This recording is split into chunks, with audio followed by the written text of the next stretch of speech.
आपकी बेहतरीन film Hollywood की कौन सी है? आप थोड़ा बताएं, मैं जानना मेरा चाहूंगा। बेहतरीन फिल्म हॉलीवुड की स्किंडलर्स लिस्ट बोल बोल के एक फिल्म है, वो नाजी का। शिंडलर हाँ, शिंडलर स्किंडलर लिस्ट। लिस्ट।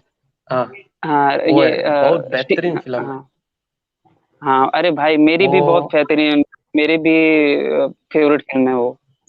और वो भाई छोड़ के तो एडवेंचरस में आया तो ये बोलते हैं ना वो, क्या सोचिए है ना, नाम नाम भूल गया उस मैंने। फिल्म में, शिंडलर लिस्ट में हाँ भाई, करीब 200-250 लोगों को पूरा नेकेड दिखाया गया है। फिर पूरा भी नेकेड वो है, सीन शूट करते हैं। इतना मतलब खतरनाक बना है कि पूछिए मत। पूरी फिल्म बहुत बेहतरीन है भाई, उसका हर एक सीन से आप एक कुछ ना कुछ सीख सकते हैं। कई सारे देशों में हाँ भाई, वो हाँ भाई। फिल्म का ही एक सिलेबस है। लोगों को जो फिल्मों की पढ़ाई करते हैं, उनको उस फिल्म को दिखा के लोगों को सिखाया जाता है कि कैमरा वर्क कैसे काम करता है। क्योंकि उसे उस समय में बनाया गया था जब रंगीन फिल्में आ गई थी, रंगीन फिल्में बनती हाँ थी। भाई, फिर ट्रेंड को तोड़ते हुए फिल्म के डायरेक्टर, बड़ा बढ़िया नाम है, याद नहीं आ रहा मुझे, हाँ, उन्होंने बढ़िया जान बढ़िया नाम है। उन्होंने जानबूझ को उसको ब्लैक एंड व्हाइट में बनाया था, क्योंकि सेकेंड वर्ल्ड वॉर हाँ, की जितनी भी तस्वीरें हैं हमारे यस सामने यस रियल यस, की, डेफिनेटली। वो ब्लैक या एंड व्हाइट में ही रहती हैं। तो उन्होंने उसे रियल टच देने के लिए ब्लैक एंड व्हाइट में बनाया था। वो फिल्म ऑस्कर में गई थी। और उसके बाद अगर कोई ब्लैक एंड व्हाइट में फिल्म ऑस्कर में गई है तो वो है बेलाफास्ट। आपने हाँ, देखी है? Best best. हिंदी में भी है बेलाफास्ट। क्या पिक्चर है भाई, बहुत बेहतरीन फिल्म है। वो मस्त है, मस्त है। क्रिश्चियन, दो हाँ, प्रोटेस्टेंट और कैथोलिक के बीच में हुए लड़ाई को दर्शाती है, और बहुत बेहतरीन फिल्म है। मैंने वो तो फिल्म देखा ना, उसका स्क्रीन प्ले देख के मेरे को ऐसा लगा, this is the best film I watch. 3 hours लगेगा देखने को, लेकिन पूरा सेटिस्फाई हो जाएगा तुम। वर्ल्ड क्लास की फिल्में अगर देखेंगे ना, जो बेहतरीन फिल्में हैं, वो अधिकतर हाँ तीन भाई, घंटे ऊपर ही रहती हैं, 3 घंटे के मेरे को बहुत आसपास नहीं बहुत रहती। सीखने का मिला उस फिल्म से, बहुत सीखने का मिला।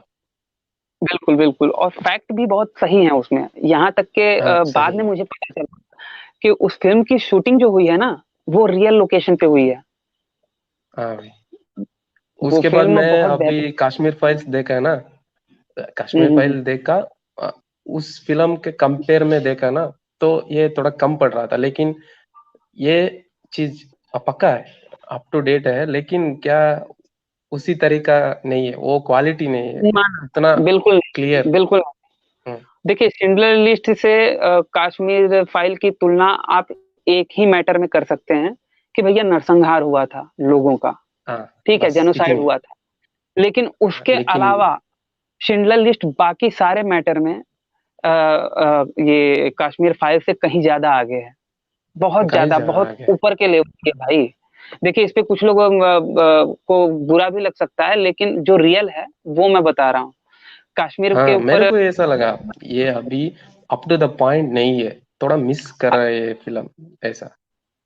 और अगर आप शिमला लिस्ट के बाद अगर आप हॉलोकास्ट के ऊपर, जूस जेनोसाइड के ऊपर अगर कोई फिल्में और देखना चाहते हैं, तो एक फिल्म मैं आपको बताऊंगा।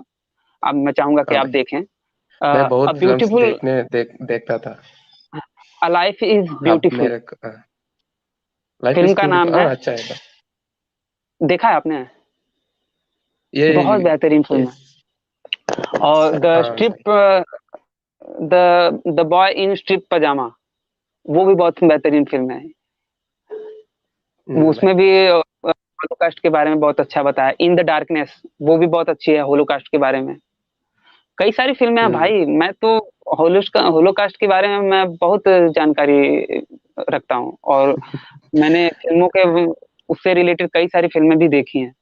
कुछ तो मेरे हिंदी को में थी, ये कुछ। नहीं पता था, ये जी, हिटलर क्यों ज्यूस को मारा। इसीलिए मैं बुक देखिए, लेने का गया था, तो सोच मेन क्या काम्प। क्या चीज था वो, इतना हेट करने के लिए क्या चीज था, ये ढूंढने के लिए मैं बुक लेने को गया था। बुक अ, ढूंढ आप, फिर भी मेरे को नहीं मिला। ये मैं मैसूर में रहता हूँ, तो मैसूर में तो हम्म, बहुत मिलता है, आपको फिर वो भी बुक मेरे को कहाँ पे ढूंढने मिलेगी के पता बाद है? नहीं। आपको वो बुक नहीं अगर नहीं चाहिए। आप चाहते हैं हिटलर की मेरा जीवन संघर्ष ना, हम्म। वो आपको मिलेगा। हिटलर की जो बायोग्राफी है वो मिलेगा आपको। आप रेलवे स्टेशन के बुक स्टॉल पे आपको मिल सकता है। अच्छा जी, वो भी जाता हूँ जी। वो मैं भी जो मैं कंस्ट्रक्शन साइट में रफ रहता हूँ ना, प्रिंट में रहता इसीलिए है ना, थोड़ा। रफ प्रिंट हाँ में भाई। रहता है, उसको मिल जाएगा, क्योंकि कोई आधिकारिक जो बड़ी कंपनियां हैं वो हिटलर हाँ की जी। किताब को नहीं छापती। ठीक है, अच्छा जी, वो तुम भी हिटलर की बता दो, किताब को नहीं। मेरे को वो डाउट उधर ही है। क्यों, क्या था उसको इतना मार काट करने को? क्यों, क्या चीज था इतना हेट करने का? एक रीजन था, एक रीजन नहीं था। और हेनरिक हिमलर करके एक हिटलर का राइट हैंड बोला जाता था, और भी कई सारे थे। हाँ जी। वो लोगों ने हाँ। कॉन्सेंट्रेशन कैंप की शुरुआत करी थी, यातना शिविर की। और हिटलर, आप यकीन नहीं मानोगे, हिटलर कभी यातना शिविर में नहीं गया था देखने के लिए यहूदियों को। और जो अच्छा। भी थे उसके जो शागिर्द लोग थे वो लोग काम किया करते थे। और हिटलर का बेसिक कई सारे कारण थे, कुछ एक आध मैं आपको बता सकता हूँ कि हिटलर ने जिक्र किया था, उसके हिसाब से वो हम्म। चीजें वो सही कर रहा था। लेकिन हाँ, उसमें उनके नरसंहार की कोई बात नहीं लिखी है मीन कैंप में। हिटलर हाँ ने ये हाँ। बताया कि जो ये फर्स्ट वर्ल्ड वॉर खत्म हुआ, इसमें हिटलर भी लड़ा था। और उसके बाद जर्मनी का जिस प्रकार से पतन हुआ और एक समझौता हुआ था, मुझे उसका नाम याद नहीं आ रहा, बहुत ही बेहतरीन वो इतिहास है, जिसमें समझौता हुआ था, ट्रिनिटी हुई थी, जिसमें जो भी मित्र देश थे उन्होंने भाई। कुछ ऐसा समझौता किया था जिससे कि जो जर्मनी है वो उनको वो लोग जर्मनी को चूसते रहते थे। ठीक है, जर्मनी को हमेशा मतलब वो लोग कई प्रकार के टैक्स वगैरह लगा के और हर प्रकार से जमीनी स्तर पे भी और व्यावसायिक स्तर पे भी कमजोर कर दिए। इससे हुआ क्या कि जर्मन की जो पोलिश जनता थी, जो जर्मन की जो मूल निवासी थे, वो बहुत दुखी होने लगे, बहुत गरीब होने लगे, आर्थिक तौर पे बहुत कमजोर होने लगे। लेकिन जो यहूदी थे वो हर एक काल में सरवाइव करना जानते थे अच्छे तरीके से। वो व्यवसायी लोग रहते थे। यहूदियों को विदेशों में यह माना जाता है कि भैया, जैसे हमारे यहाँ पे सिंधी लोगों को बोला जाता है ना कि भैया इनका दिमाग बिजनेस में बहुत माइंडेड रहता है, या फिर गुजराती हाँ, लोगों को, गुजराती लोग जैसे। उसी प्रकार से वेस्ट में यहूदियों को माना जाता है, जूस लोगों को, कि भैया इनका बिजनेस में बहुत खतरनाक दिमाग रहता है। तो यहूदी लोग हम्म। अपने काम पे रहते थे कि भैया हमको जो काम है हम वो करेंगे।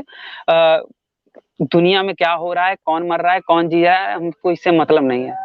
कहाँ पे लड़ाई हो रही है, किस पे, हमारे देश में क्या, हमको केवल काम करना है। ये हिटलर का पॉइंट ऑफ व्यू मैं बता रहा हूँ। तो हिटलर ने कहा कि ये भी बहुत बड़ा कारण है हमारे देश में, हमारे देश की इस हालत का। यहूदी लोग जो कि हमारे देश के लिए हम्म। कुछ नहीं कर रहे हैं, केवल अपनी कमाई और अपने फायदे के लिए सारी चीजें कर रहे हैं। और इसी हम्म। तरीके से और भी कई सारे पॉइंट उसने रखे थे यहूदियों के विषय में, कि ये हमारी नस्ल को गंदा कर रहे हैं। रेसिस्ट तो था हिटलर। ठीक है, तो कई हाँ। सारी चीजें थी। और वही सारी चीजें बाद में चल के उन्हीं सब पे के आधार पे जो हेनरिक हिमलर और जो भी उसके वो थे, उन लोगों ने फिर कॉन्सेंट्रेशन कैंप का निर्माण किया, और उसमें फिर यहूदियों को धीरे धीरे, हालांकि शुरुआत में ऐसा नहीं किया था कि तुम उनको मारेंगे। पहले तो वो कहते थे कि आपको एक जगह पे लाया जा रहा है ताकि जो पोलिश जनता है और जो यहूदी जनता है वो अलग अलग रहे, उनके बीच में टकराव ना हो। लेकिन फिर धीरे धीरे धीरे धीरे वो लोग खुलते गए, और अंत में उनका फाइनल सोल्यूशन यही था, होलोकास्ट, कि भैया उनको सफाया करो। यहाँ तक कि वो लोग इस तरीके का मशीन और इस तरीके की चीजें बताए थे। एक डॉक्यूमेंट्री है आ, हाँ। 1930 के आसपास की, 1930, ठीक है, हाँ भाई। हाँ। टाइम की डॉक्यूमेंट्री है, वो रियल डॉक्यूमेंट्री है। वो टाइम पे वहां पे जाकर, कॉन्सेंट्रेशन कैंप में जाकर रिकॉर्ड किया गया है। और वो इतना विभत्स अच्छा। है कि आपको यूट्यूब वगैरह पे कहीं पे भी नहीं मिलेगा। 18+ भी उसे नहीं बोल सकते, इतनी खतरनाक है। और उसको ऑस्कर मिला था। वो डॉक्यूमेंट्री का नाम है द लाइट एंड फॉग, ऐसा करके है। The light and fog. Okay okay भाई। हाँ, अगर आप वो हाँ, ये डॉक्यूमेंट्री बोलो देख, भाई। रूह कांप जाएगी हाँ बोलो। आपकी। तो मित्रों, आज का हमारा ये वीडियो यहीं पे समाप्त होता है। अगर ये बातचीत आप लोगों को पसंद आई हो तो इसे अपनी मित्र मंडली में शेयर अवश्य कीजिएगा। मित्रों, जैसा कि आप लोग जानते हैं कि हमारा पिछला चैनल आशीष चौरसिया कुछ जिहादी तत्वों के द्वारा डिलीट करवा दिया गया था, इसीलिए अपने इस नए चैनल वैचारिक मंथन को सब्सक्राइब अवश्य करें। इस वीडियो को अंत तक देखने के लिए आप सबका बहुत बहुत धन्यवाद। नमस्ते जी, जय श्री राम, जय माँ भारती।